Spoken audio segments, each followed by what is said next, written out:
ಹೌದು, ಕೇರಳದ ದೇವಸ್ಥಾನದ ದೇವರ ಪೂಜೆಗೆ ಮತ್ತು ಅದರ ರಾವಣದಲ್ಲಿ ಕಣಗಲ ಹೂನ ಬ್ಯಾನ್ ಮಾಡಿದ್ದಾರೆ. ಕೇರಳದ ಒಂದು ಹುಡುಗಿಗೆ ಲಂಡನ್ನಲ್ಲಿ ನರ್ಸ್ ಜಾಬ್ ಸಿಕ್ಕಿತ್ತು. ಅವಳು ಇಮಿಡಿಯೇಟ್ ಆಗಿ ಡ್ಯೂಟಿಗೆ ಜಾಯ್ನ್ ಆಗಬೇಕಾಗಿತ್ತು. ಅವಳು ಫ್ಲೈಟ್ ಹತ್ತೋ ಮುಂಚೆನೆ ಏರ್ಪೋರ್ಟ್ ಅಲ್ಲೇ ಕುಸಿದು ಬಿದ್ದಿದ್ಲು ಮತ್ತು ಆಸ್ಪತ್ರೆಯಲ್ಲಿ ಪ್ರಾಣನೂ ಬಿಟ್ಲು.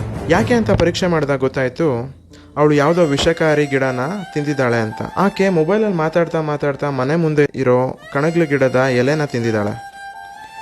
ಕೆಲವು ಕಾಯಿಲೆಗಳಿಗೆ ಆಂಟಿಡೋಸ್ ತಯಾರಿಸಲು ರೋಗಾಣುಗಳನ್ನು ಕುದುರೆಗಳಿಗೆ ಇಂಜೆಕ್ಟ್ ಮಾಡ್ತಾರೆ. ಅಂತಹ ಕುದುರೆಗಳನ್ನೇ ಕೊಲ್ಲೋ ತಾಕತ್ತು ಕಣಗಳ ಗಿಡಕ್ಕಿದೆ. ಅದಕ್ಕೆ ಇದನ್ನ ಹಿಂದಿಯಲ್ಲಿ ಹಯಮಾರ್ ಅಂತಾರೆ. ಆಯುರ್ವೇದದಲ್ಲಿ ಇದು ತುಂಬಾ ಮಹತ್ವ ಇರೋ ಔಷಧ ಸಸ್ಯ. ಇದರ ಬೇರಿಂದ ಶುಗರು, BP, ಹೊಟ್ಟೆ ಮತ್ತು ಬಾಯಿ ಅಲ್ಸರ್ ಕಾಯಿಲೆಗಳಿಗೆ ಔಷಧ ತಯಾರಿಸ್ತಾರೆ. ಇದು ಆಂಟಿ ಕ್ಯಾನ್ಸರ್ ಪ್ರಾಪರ್ಟಿಯನ್ನು ಸಹ ಹೊಂದಿದೆ. ನಮ್ಮ ಪೂರ್ವಿಕರು ಸಸ್ಯಗಳ ಎಲೆ, ತೊಗಟೆ, ಬೇರು, ಕಾಂಡ, ಕಾಯಿ ಮತ್ತು ಹೂಗಳನ್ನು ಬಳಸಿ ಔಷಧಿ ತಯಾರಿಸ್ತಾ ಇದ್ರು. ಕೆಲವು ಮಹತ್ವದ ಔಷಧ ಸಸ್ಯಗಳನ್ನು ಗುರುತಿಸಿ ತಮಗೆ ಸುಲಭವಾಗಿ ಸಿಗ್ಲಿ ಅಂತ ಅವುಗಳನ್ನು ಮನೆ ಅಂಗಳದಲ್ಲಿ ಬೆಳೆಸಿ ಅವುಗಳ ಹೂಗಳನ್ನು ದೇವರಿಗೆ ಅರ್ಪಿಸುವ ಪದ್ಧತಿ ತಂದಿದ್ರು. ಕೆಲವರು ದೇವಸ್ಥಾನದಿಂದ ಪ್ರಸಾದವಾಗಿ ಪಡೆದ ಕಣಗಲ ಹೂವನ್ನು ತಿಂದೇ ಆ ಹುಡುಗಿ ಸತ್ತಿದ್ದಾಳೆ ಅಂತ ಅಪಪ್ರಚಾರ ಮಾಡಿದ್ದಾರೆ.